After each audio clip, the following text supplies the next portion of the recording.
Olá, tudo bem? Vou falar um pouquinho hoje de globalização, comentando um livro, dois capítulos do livro do Bauman, Zygmunt Bauman, A Globalização e as Consequências Humanas. A minha edição é essa aqui, né? Tem outra edição anterior e tal. Mas vou me restringir ao capítulo 1 e ao capítulo 3. Capítulo 1 intitulado Tempo e Classe e o 3 Depois da Nação, o quê? Vou deixar o vídeo lá no meu canal do YouTube, prof.Renato Martini, para quem desejar assistir com mais calma, né? E então fica lá. Eu vou sintetizar um pouco essa discussão. A gente já sabe que esse processo de globalização há algum tempo já vem sendo estudado, debatido, né? Já surgiu muitas outras bibliografias sobre o tema, muitas outras produções. Inclusive hoje se fala muito mais em globalismo, né, do que globalização e tal. Mas eu vou comentar um pouquinho esse livro do Bauman, que foi publicado no finalzinho do século passado, então lá se vão quase 30 anos, né? Publicou em 1998 e vou levantar alguns temas aqui para refletirmos juntos, né? Aquilo que continua pertinente, aquilo que é importante para a gente pensar esse fenômeno, para depois ser complementado com discussões de outras biografias, etc. Mas apenas para dar um panorama, né? A quem está interessado nesse tema, quem está acompanhando essa discussão.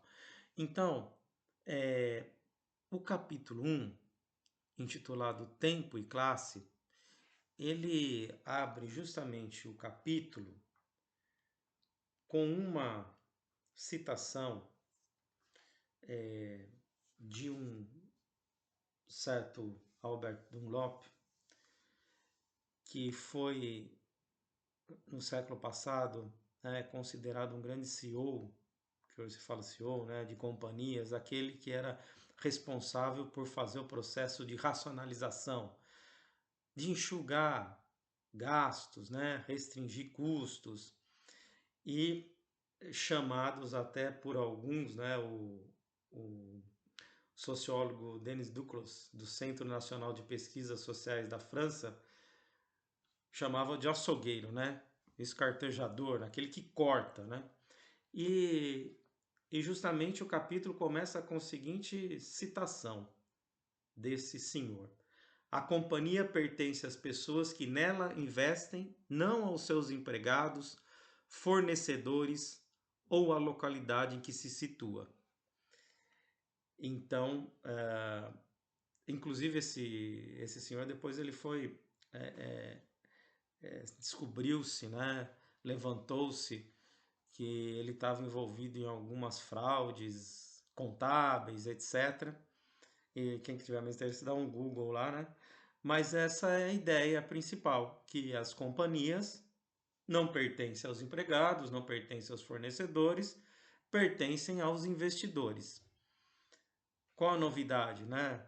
Vocês poderiam perguntar, bom, mas a empresa nunca pertenceu mesmo aos empregados e tal, né? Nem aos fornecedores. Mas é que aqui há a acentuação do que a empresa pertence aos investidores, né? E o que significa isso? Significa que os empregados que estão na comunidade local, os fornecedores que também são da localidade, né? Aqueles que fornecem são justamente aqueles que estão ali mais próximos, questão de custo, que podem fornecer o que é necessário para a empresa, são agentes locais, assim como os empregados. Mas os investidores não, né? Os investidores, eles não estão presos a essa condição espacial, né? Esse é um fenômeno óbvio do processo de globalização, né? O investidor pode investir em qualquer lugar do mundo. Então, essa frase sintetiza a desconexão, né, completa com quem investe e quem está na localidade. O investidor, ele pode investir da onde ele estiver, em qualquer lugar do mundo, em qualquer empresa do mundo, sem se preocupar com as mínimas condições locais. O que motiva o investidor é justamente que a empresa dê lucro. E vai se investir naquelas empresas que têm lucratividade. E, portanto, a condição espacial, física, local, ela se torna relevante para os investidores. Mas justamente essa frase nos mostra que quem comanda o destino destas empresas, portanto, são os investidores. Então, assinala-se assim, então que, vejam, entre, como diz o Bauman, entre todos os concidadãos nomeados que têm voz na direção de uma companhia, apenas as que investem, os acionistas, não estão presos no espaço. Então, cabe a eles, aos investidores, mover a companhia para onde perceberem ou onde prevejam dividendos mais elevados, né? E como eles não estão presos a localidades, não cabe a eles se preocupar, lamber as feridas dos custos locais. E então é uma espécie de proprietários ausentes, né? É claro que a história do capitalismo, as empresas sempre visaram o lucro. Isso é inexorável.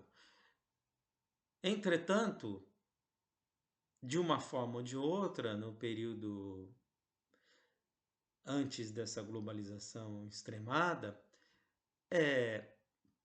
eles tinham que lidar com as situações da localidade, né? Com as infraestruturas locais, com a comunidade local. Tinha que ter uma relação específica, mais intensa, inclusive de melhoria de estrutura, etc. e tal. O que, de uma certa maneira, se esvaiu. Então, os custos de se arcar com as consequências, né, não precisa agora ser contabilizado no cálculo da eficácia do investimento. Então você pensava a localidade, colocava isso no custo, né, relação custo-benefício, e, e, e era assim que se tinha essa dinâmica. Agora existe uma inexistência de compromisso com a alteridade, ou seja, com o outro, com a comunidade local. Você vai perdendo os laços dessas relações de alteridade, do outro, da localidade, da comunidade. Nós sabemos muito bem que a história moderna, e está atrelada ao desenvolvimento do capitalismo, ela foi marcada por uma revolução nos meios de transportes, né?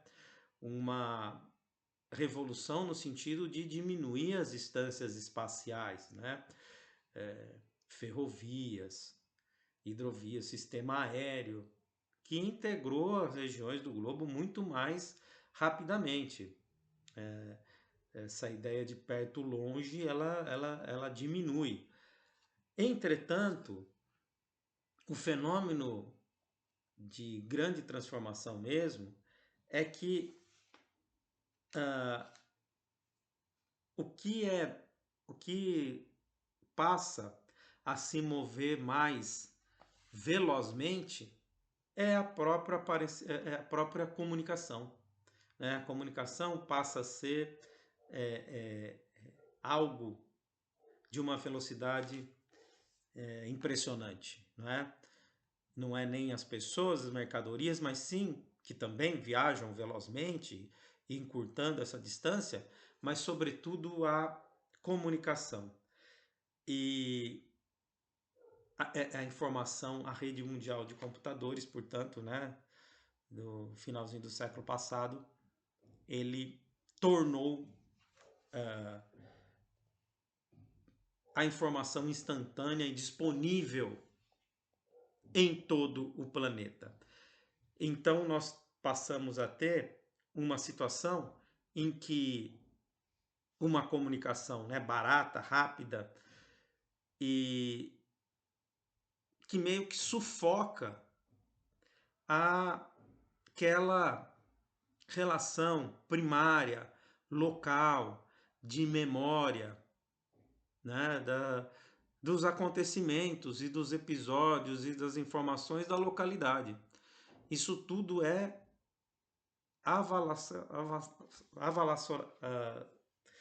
de uma forma avassaladora, né? Ela é transposta, ela é superada.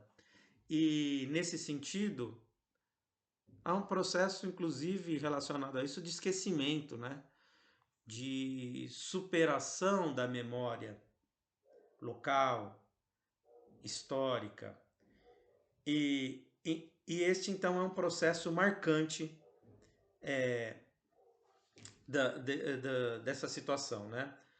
Como diz o Bauman, né? O planejado espaço moderno tinha que ser rígido, sólido, permanente e negociável. Concreto e aço seriam a sua carne, a malha de ferrovias e rodovias, seus vasos sanguíneos. Os escritores da moderna utopia não distinguiam entre a ordem social e arquitetônica, entre as unidades e divisões sociais ou territoriais. Para eles, assim como para os seus contemporâneos encarregados da manutenção da ordem social, a chave para uma sociedade herdeira deveria ser procurada na organização do espaço.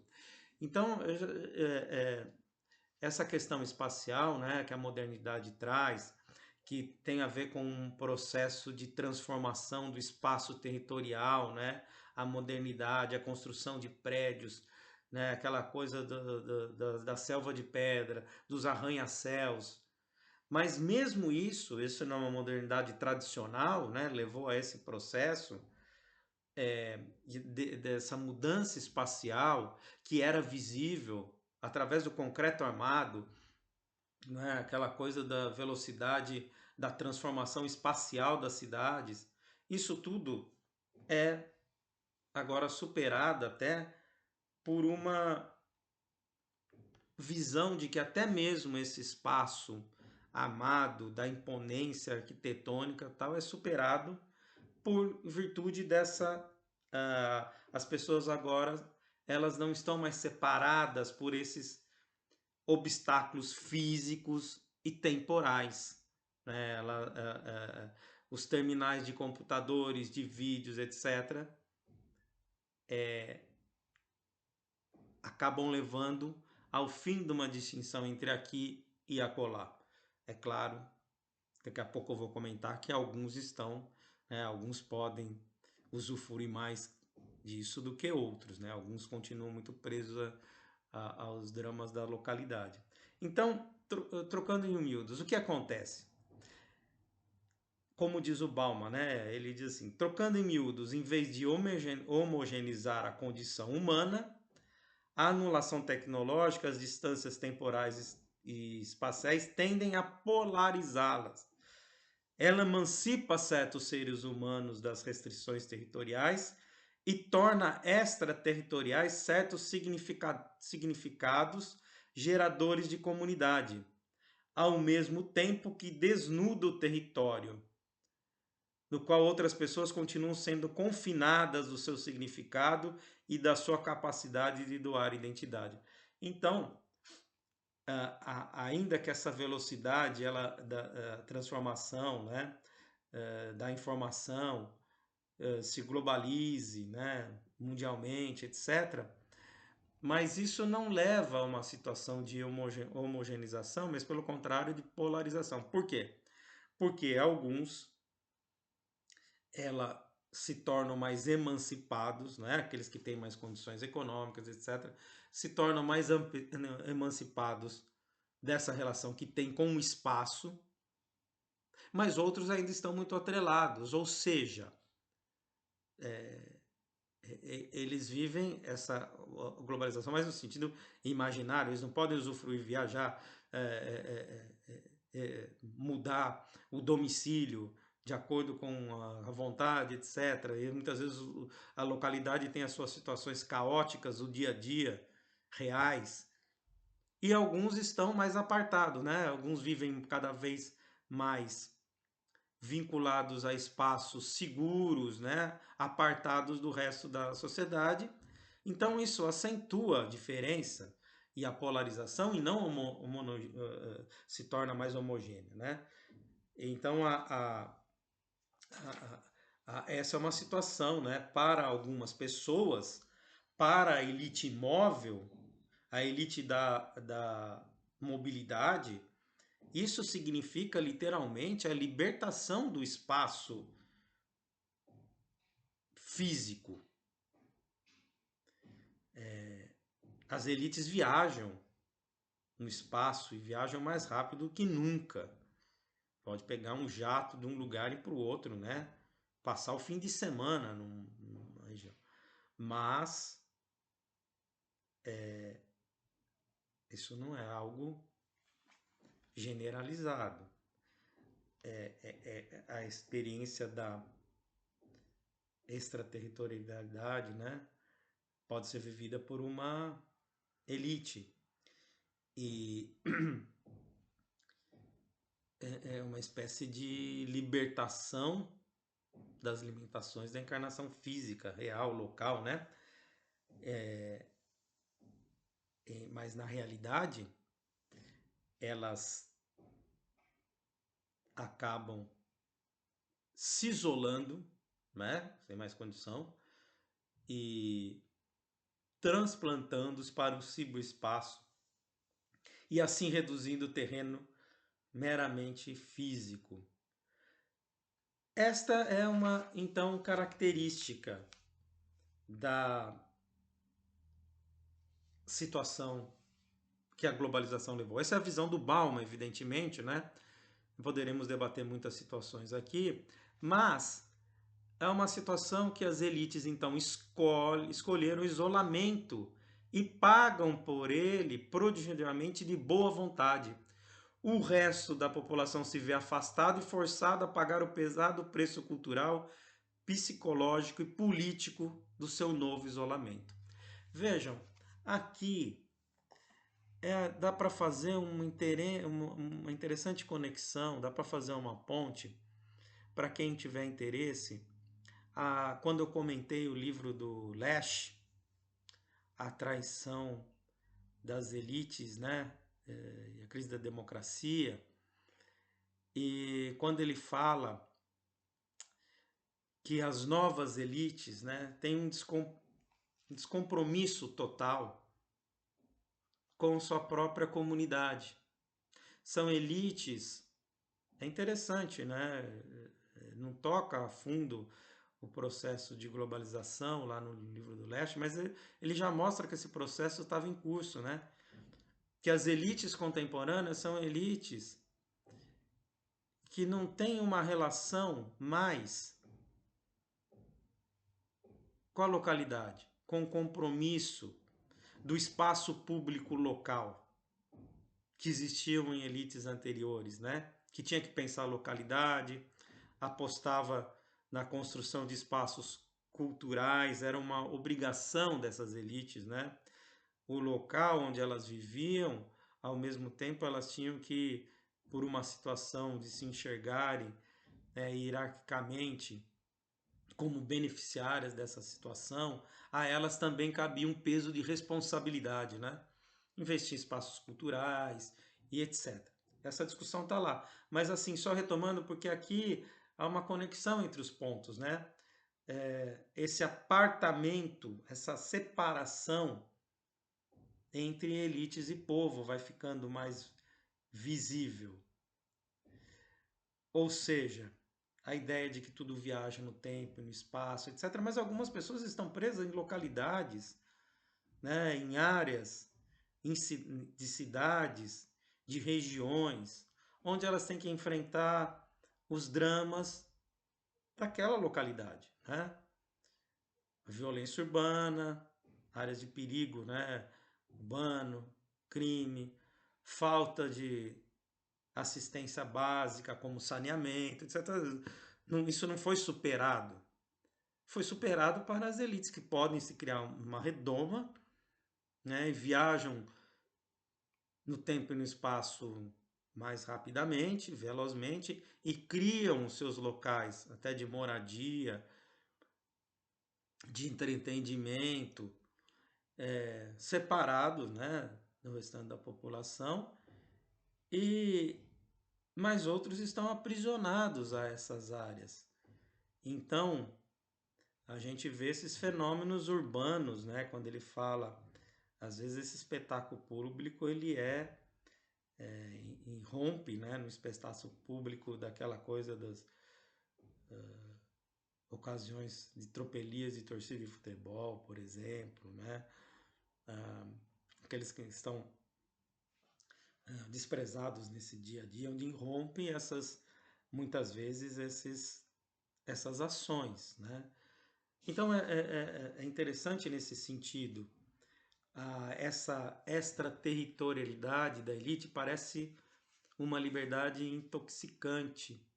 A territorialidade do resto parece cada vez menos com uma base doméstica e cada vez mais com uma prisão tanto mais humilhante pela intrometida visão de liberdade de movimento dos outros. É muito interessante também é que quando eu faço um comentário sobre o livro do Lash, né, quando ele fala o drama, uma das coisas que atrapalha e que leva um pouco à crise da democracia é essa ausência de espaços, de fóruns, de debates públicos, né? Situações de ágoras na cidade, né? Ágoras, aquelas referência aqui a praça pública, onde os gregos debatiam, né? Faziam política, decidiam o destino da nação, e agora esses espaços públicos também se perdem, se desterritorializam, né? E lembram aquela coisa, né?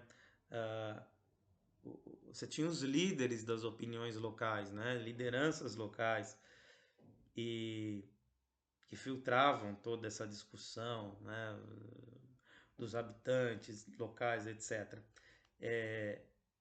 Era a Ágora que permitia a voz dos líderes locais competir com as vozes de longe, ganhar confiança, etc. e tal.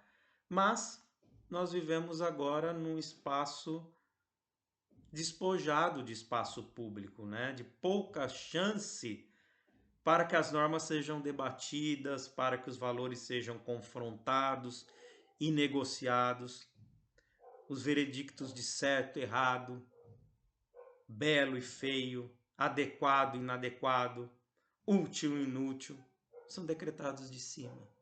Não se discute mais essas questões, não se reflete mais essas questões.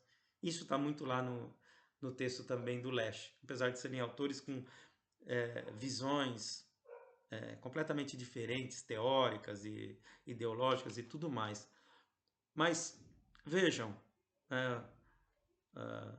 eu até mencionei, eu acho que esse exemplo, né, os shoppings, né, são construídos de que maneira? Maneira ali a manter as pessoas em movimento, a manter as pessoas em pouca conexão entre elas e mais de circulação e consumo, né? Se alguém quer conversar com alguém, interagir, encontrar uma turma de amigos, o pior local que pode ser escolhido para isso é um shopping, né? Eles vão poucos, né, locais, uma praça, enfim, é claro que existem, né? Shoppings mais bem elaborados, tem restaurantes ali e as pessoas podem ficar, mas em geral é um espaço de circulação, né?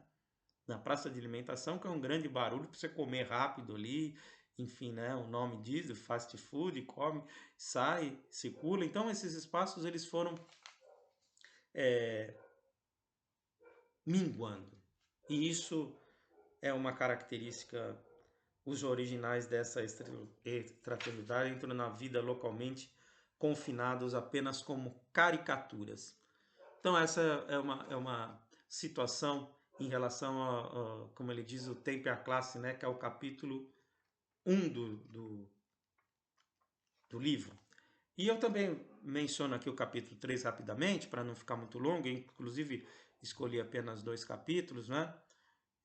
Quem sabe em outro momento discutir os outros, só por uma questão aqui de tempo e espaço, né? Também. Então o capítulo 3 ele vai falar, que eu acho que eu escolho o capítulo 3 para quem acompanha a questão, né, relativas, né? Sei que tem pessoas, inclusive na área da ciência política, né? Que usufruem dos vídeos, é porque é uma discussão importante na área de ciência política, de política internacional, que é a questão da soberania, né, do Estado Nacional em relação em virtude desse processo de globalização. Porque o que acontece? Sei que essa discussão não é nova, original, né, mas eu só estou retomando e, enfim, para quem está me acompanhando, e a gente sabe que esse processo chamado globalização é decorrência que alguns chamaram de nova ordem mundial e que o Bauman aqui associa muito mais a palavra desordem, que foi um processo que aconteceu depois da queda do Muro de Berlim, né? Do bloco socialista comunista, porque até então, como é que se dava essa ordem? Sei que muitos sabem disso, né? Uma coisa evidente, dava essa ordem, as duas potências, Estados Unidos e Rússia, meio que organizavam o mundo nesse confronto, né? E lutavam palmo a palmo para zonas de influência. Então, é como se fossem peças de quebra-cabeça, né? Que se encaixavam ou estando alinhado aos Estados Unidos ou à Rússia. Ainda que você tivesse um movimento, como aconteceu, né? A partir da Conferência de Bandung, em 1955, de países que buscavam, digamos, um desenvolvimento paralelo, para além dessas áreas de influência, né? Aquele movimento do terceiro mundismo, que ainda buscavam uma alternativa tanto ao capitalismo americano como ao socialismo da União Soviética, né? Mas era a partir dessa perspectiva desses blocos. E com o fim do segundo bloco, que chamava-se Segundo Mundo, é como se um time só tivesse em campo. E aí, então isso leva à globalização do capital, do capitalismo. Alguns um pouco apressadamente, né? Como Fukuyama, aquele célebre livro dele, decretam a partir disso o fim da história. Ou seja, que seria um período de consolidação das democracias liberais, de poucos conflitos, né, no mundo, que assim, você teria um período de paz e de poucas transformações em virtude dessa vitória do capitalismo nesse confronto. Mas isso não se... O próprio Fukuyama reviu isso, né? Depois, posteriormente, admitiu que não foi uma análise perfeita, cheia de incongruências. O Bauman é interessante, ele fala aqui que, na verdade, o que poderia ter se produzido não era o fim da história, mas o fim da geografia, né? Esse processo, então, de globalização que leva a uma pulverização das fronteiras, né? A perda de força dos estados nacionais e que ficaram muito mais refém desse movimento volátil do capital especulativo, né? Que, segundo, que pode, em poucos minutos, num movimento de especulação, corroer uma economia, uma nação toda, né? Então, ele prefere, seguindo a linha de alguns autores, como Jomt, que a globalização é a nova desordem mundial, seria a nova desordem mundial. E é claro, passado o tempo, a gente poderia ter um debate, né? Não estou querendo dizer aqui que o Bauman, eu estou expondo o pensamento do Bauman, a gente poderia discutir vários aspectos. No momento não dá tempo, o vídeo não ficar muito longo. Mas, aquele mundo anterior, existia uma ideia de totalidade. Né? A partir desses blocos existia a ideia de totalidade. E isso se perdeu. Então, as ações hoje elas podem ter efeito muitas vezes globais, mas nós não temos nem sabemos bem como obter os meios de planejar e executar essas ações globalmente. Por isso que ele prefere a palavra desordem, porque as forças da globalização elas são anônimas.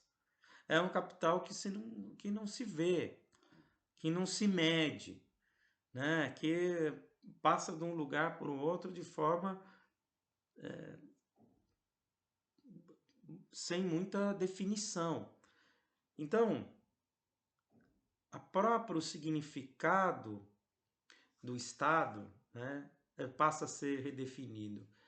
Quando a gente fala classicamente, né, usa para analisar a característica do Estado moderno, do Estado nacional, o Weber, por exemplo, que define o Estado como um agente que reivindica para si o monopólio, né, dos meios de coerção, da violência em seu território de forma soberana.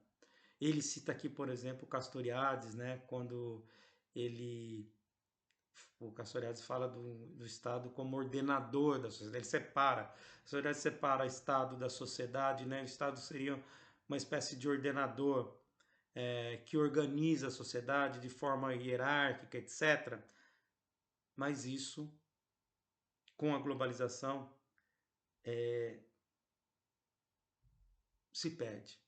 O Estado perde essa eficiência ordenadora apoiada nessa capacidade nacional. Então, as mudanças que afetaram esses estados, elas estão, que eram quais? Autossuficiência militar, econômica e cultural de qualquer estado. Isso vai se perdendo, vai diminuindo essa carga desse domínio tanto militar, econômico como cultural do Estado, né? É claro que a perna econômica foi a mais afetada, né? Os mercados, como se fala, os mercados globais, né, mundiais, impõem suas leis e preceitos no planeta. Então a globalização nada mais é que a extensão totalitária dessa lógica a todos os aspectos da vida. Economia que coloniza os outros aspectos da vida.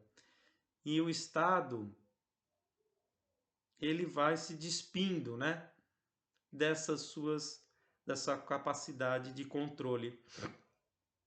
Então, a nova proliferação de estados soberanos são mais frágeis e imponentes. E fica cada vez mais difícil, uma das consequências fundamentais dessa, né, liberdade global de movimento, principalmente econômico, é que está cada vez mais difícil, até mesmo impossível, reunir questões sociais numa efetiva ação coletiva. Eis a questão. Como é que você, neste processo, organiza as ações coletivas quando você está lidando com forças que são invisíveis, digamos assim, né? Então, esse é o processo. É claro que não é novidade o que eu estou dizendo, pode até parecer básico, mas tudo vai mostrando uma decadência desse processo do Estado, em aumento desse processo de globalização econômica. Novas fortunas nascem, crescem e florescem na realidade virtual, firmemente isoladas das rudes e despachadas realidades fora de moda dos pobres. Os ricos, o que a globalização fez, na verdade, segundo essa perspectiva do Bauman, é que os ricos têm cada vez mais possibilidade de se tornarem mais ricos, né? O processo, posso investir, tem dinheiro, você investe da onde estiver, em qualquer empresa de qualquer lugar do mundo. Mas quem não tem essa condição, ele está cada vez mais despido, porque se essa é a oportunidade oferecida pelo mundo, quem não tem condição faz o quê, né? Então, cada vez mais esse drama psicológico dessa extrema conexão, mas para alguns essa conexão passa de um sonho de noite de verão, né? É claro, é como se assim, qual que é o drama da situação? É que os novos ricos não precisam dos pobres. Os antigos ricos precisavam dos pobres para mantê-los ricos, né? Então, ainda tivesse um processo de exploração, tal, os novos ricos não precisam mais dos pobres. A bem-aventurança, a liberdade total está próximo. E ele critica a mesma forma como os meios de comunicação tratam, né, dos problemas sociais, por exemplo, a fome, que se você pegar em dados, você pode até questionar que a fome diminui, aumenta, né, de acordo... Mas ele coloca aqui questões assim, citam, mas as questões de privação nesse mundo que cada vez mais de apelo, e não se coloca a questão, a pobreza não só como uma coisa alimentar, né, mas a questão de provação. Ele cita com um autor que viaja para a África e que ele andando, qual era o drama? Que as crianças o viam como estrangeiro de fora e elas imploravam por uma caneta para poder ir na escola e poder ter o que anotar. Quer dizer, muitas vezes a gente trata assim da situação apenas, né? Mas e a privação de todos esses meios de que se necessita cada vez mais no mundo tecnológico e tudo mais, né? E então ele faz uma crítica até dessa equação, da maneira como os meios de comunicação tratam, né? E que é interessante porque a riqueza, e a gente vê de forma global, né? A exacerbação, a opulência, mas a pobreza ela é local. Ela está restrita ali, né? Aquele espetáculo dos não alimentados e dos que se alimentam muitas vezes distante da gente, mas existente, né? Então, é como se uma imagem idílica. Hoje, claro, ele está escrevendo isso, como eu disse, no século passado, né? Outras discussões se colocam, né? Hoje em dia, hoje até se tem uma crítica à globalização, autores que criticam o globalismo, né? E até uma vertente, né, que se vincula à extrema, dizem, né, a chamada extrema direita e tal, né, neosoberanistas, mas aí eles tratam mais da questão política, da tentativa da criação de um governo mundial, etc. Mas que para o Bauman, mundialmente, o que existe, não existe nada desse governo mundial, mas existe uma desordem, né? É uma desordem onde ninguém, digamos assim, tem como o parâmetro, não tem uma nação que dê o parâmetro para que o mundo siga suas determinações, né? E a gente podia pensar as questões atuais, os conflitos, das guerras, né? E uma coisa é fato, o mundo parecia até mais seguro quando havia essas duas potências, que eram potências inclusive atômicas, né? Mas que de alguma maneira organizavam o mundo. E o fim daquele bloco bipolar levou muito mais à existência de muito mais confrontos agora do que anteriormente. Mas aí a gente já está entrando em outras questões que aqui é apenas um começo que a gente deve pensar, né? Discussão que não tem tempo para terminar, mas apenas para levantar esses aspectos desses dois capítulos do Bauman. Os alunos que me ouvem, né? Espero que para ajudá-los também. Espero que tenha colaborado, tá? E para quem tiver interesse, então, fica lá o vídeo no canal Prof. Renato Martini, inclusive algumas outras colocações que eu coloquei, referências, né? Que também tem lá no canal. Obrigado pela atenção. Até a próxima.